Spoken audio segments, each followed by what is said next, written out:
सभी को नमस्कार। जो नए अभ्यर्थी हैं उनका यह प्रश्न है कि सीईटी क्या है। तो सीईटी का फुल फॉर्म है कॉमन एलिजिबिलिटी टेस्ट, समान पात्रता परीक्षा।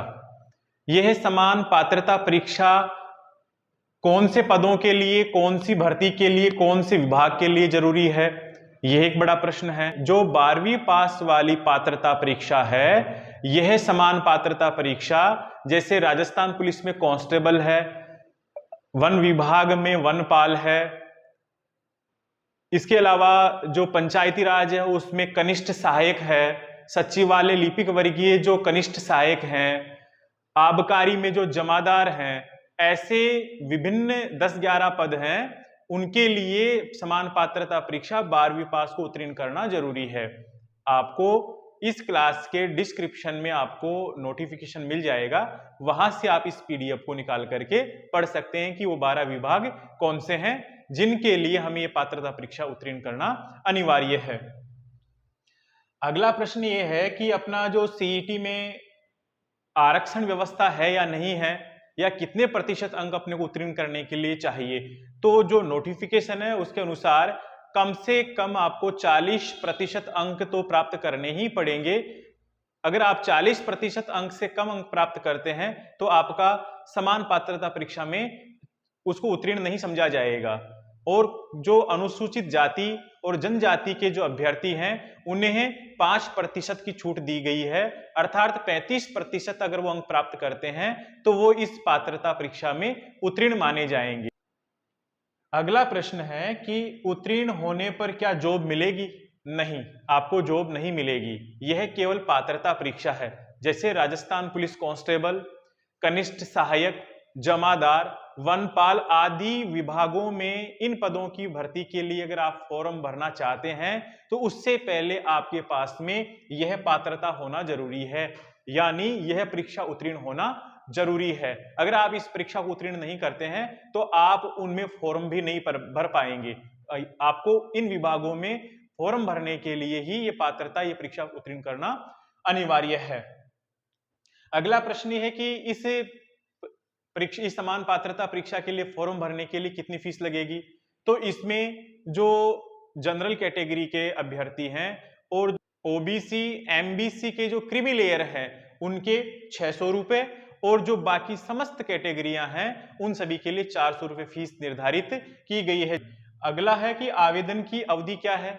अभी नोटिफिकेशन 29 अगस्त को जारी हुआ तो उसमें स्पष्ट दे रखा है कि 2 सितंबर से लेकर के 1 अक्टूबर 2024 तक आप इस समान पात्रता परीक्षा के लिए आवेदन कर सकते हैं, आप फॉर्म भर सकते हैं।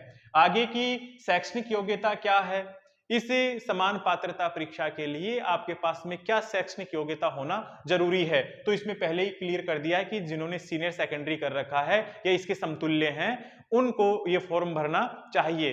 इसका भाव ये भी नहीं है कि जैसे मान लो किसी ने स्नातक कर रखा है तो वो इसमें फॉर्म नहीं भर पाएगा, नहीं, वो भी इसमें फॉर्म भर सकता है, लेकिन जो न्यूनतम योग्यता है वो 12वीं पास इसकी है। आगे है इसमें कि आयु, इसमें कितनी आयु का अभ्यर्थी फॉर्म भर पाएगा, परीक्षार्थी फॉर्म भर पाएगा, कौन आवेदन कर सकता है। तो जिनकी आयु 1 जनवरी 2025 को 18 वर्ष हो गई और जो 40 वर्ष से अधिक नहीं है, ऐसा अभ्यर्थी इसमें फॉर्म भर पाएगा, ऐसा आवेदक इसमें अप्लाई कर सकता है। आगे है कि इसकी परीक्षा तिथि क्या है या अभी डिसाइड हुई या नहीं हुई। तो नोटिफिकेशन में ही उन्होंने क्लियर कर दिया कि 23 अक्टूबर से लेकर के 26 अक्टूबर के बीच इस समान पात्रता परीक्षा की परीक्षा करवाई जाएगी। आगे है कि पाठ्यक्रम में क्या क्या है और इसमें कितने अंक है, कितने प्रश्न आएंगे। यह परीक्षा 300 अंकों की होगी और कुल प्रश्न होंगे 150। 150 प्रश्न, प्रत्येक प्रश्न 2 अंक का होगा और 300 अंकों की यह परीक्षा होगी।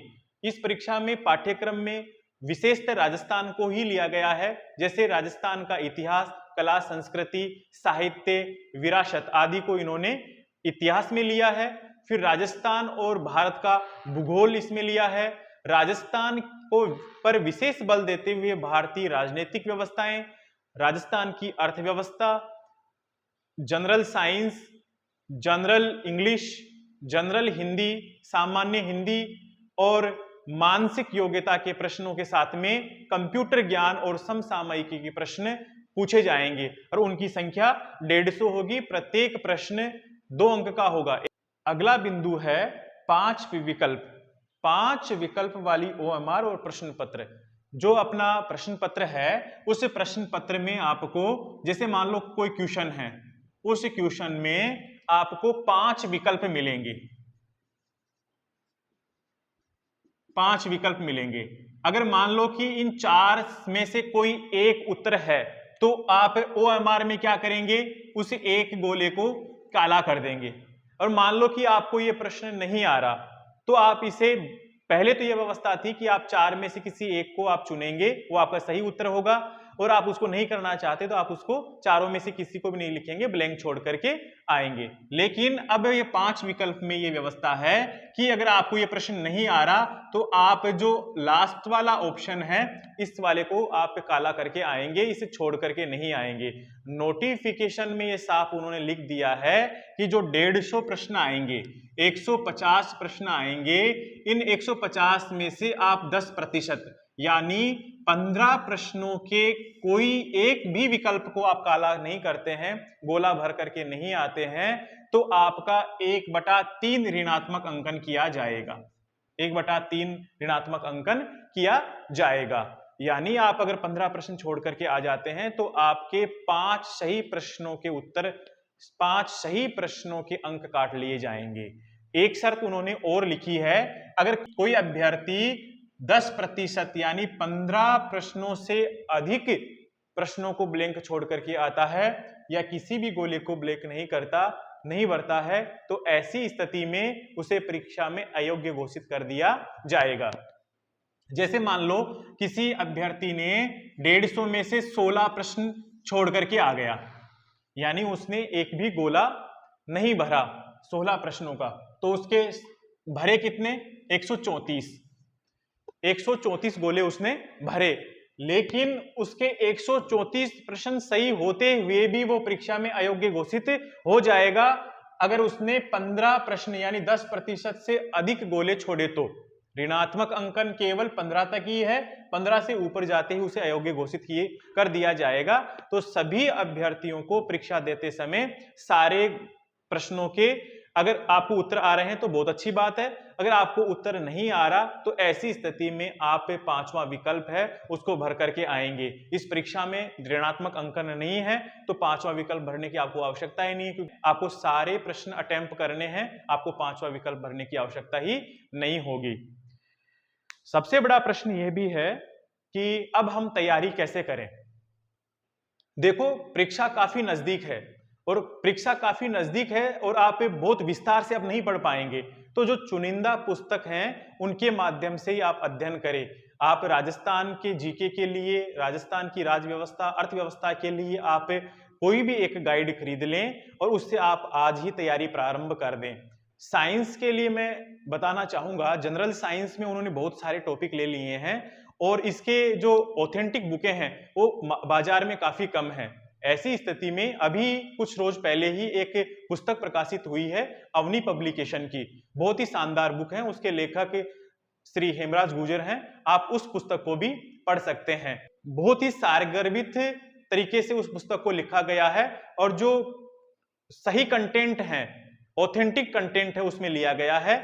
अब तैयारी के दौरान कई बार हम समस्याओं का सामना करते हैं। कई स्टूडेंट्स मेरे को मिलते हैं और आकर के शिकायत करते हैं कि मेरे पिताजी की आर्थिक स्थिति ठीक नहीं है, इसलिए सर मैं तैयारी नहीं कर पा रहा। कोई कहता है कि मेरा शारीरिक स्वास्थ्य ठीक नहीं रहता, कोई कहता है कि मेरे ये समस्या है, वो समस्याएं हैं। अनेक समस्याएं लेकर के अभ्यर्थी या छात्र हमारे समक्ष उपस्थित होते हैं और जब मैं छात्रों की इस प्रकार की पीड़ा देखता हूं तो मुझे हिंदी के एक प्रसिद्ध कवि हैं डॉक्टर धर्मवीर भारती, उनकी एक कविता है फूल, मोमबत्तियां और सपने, उनकी कुछ पंक्तियां मुझे याद आ जाती हैं। वो कहते हैं कि ओ मेजों की कोरों पर माथा रख रख कर रोने वाले, ओ मेजों की कोरों पर माथा रख रख कर रोने वाले, ये दर्द तुम्हारा नहीं सिर्फ ये सबका है, सबने पाया है प्यार सभी ने खोया है, सबका जीवन है भार और सब जीते हैं। ओ मेजों की कोरों पर माथा रख रख कर रोने वाले, हर एक दर्द को नए अर्थ तक जाने दे। तो जिंदगी में समस्याएं सभी के साथ में हैं, लेकिन अपना जो टारगेट है उस टारगेट की तरफ ही आप निगाह रखें, या तो अपनी जो समस्याएं उनका समाधान ढूंढें। अगर समस्याओं का समाधान आपको नहीं मिल पाता है तो ऐसी स्थिति में आप उनको इग्नोर करते हुए अपने लक्ष्य की ओर ध्यान केंद्रित करें। और जीवन में संघर्ष सभी को करना पड़ता है। जिन जिन लोगों को भी आप देखते हैं कि ये काफी सफलता की काफी ऊंची सीढ़ी पर पहुंच गए हैं, काफी ऊंचाइयों को इन्होंने छू लिया है, तो संघर्ष उन्होंने भी किया है। और सबसे बड़ी बात यह है कि जिनके जीवन में वास्तव में संघर्ष है उन्होंने ही सफलता की ऊंचाइयों को छुआ है। तो विद्यार्थियों, आपको डरने की जरूरत नहीं है। अगर आपके समक्ष संघर्ष है तो सफलता आपके काफी नजदीक है। आप आज ही अपने संघर्ष के इस रण में उतर जाएं और पूरी मेहनत के साथ में परीक्षा दें।